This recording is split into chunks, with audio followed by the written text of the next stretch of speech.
So, hello mga kabibo. Yan. So, nagbe-breed tayo ulit. Yan yung mga ating mga breeders. So, yan. Paano na yan? Yan o. Malapit na yan. Tapos, yan. Meron pa ditong iba.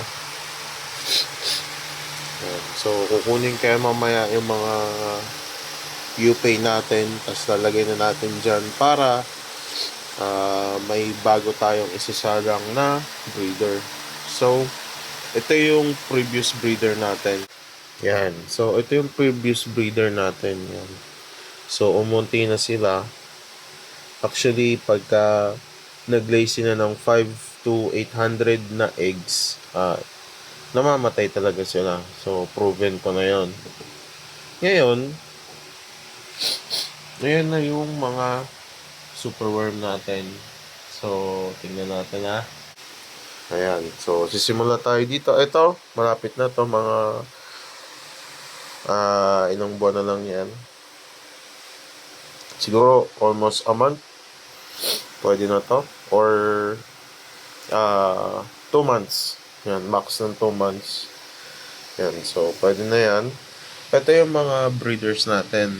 Possible na ay gusto kong gawing breeders. So, pinapakain ko muna sila ng cucumber para meron silang enough na tubig sa katawan para mabilis sila mag-pupay kasi napansin ko pagka kulang sila sa tubig sa katawan, mabagal sila mag-pupay. So, yun ang observation ko. So, yan ang ginagawa ko ngayon.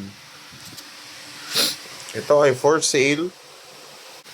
Tapos, ito din ay for sale. So, yan. Makikita nyo. Marami na yan.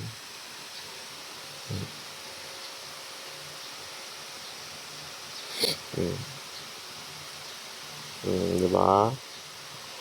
Marami yan.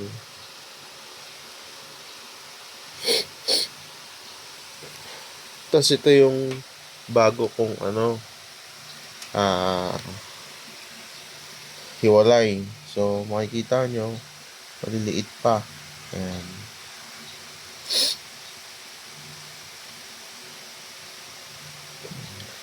So, malapit-lapit na ako magbenta ng dried superworm at saka superworm na breeder. Ayan. I'll keep you updated sa ating superworm. Sa mga exotic pet owners, contact me.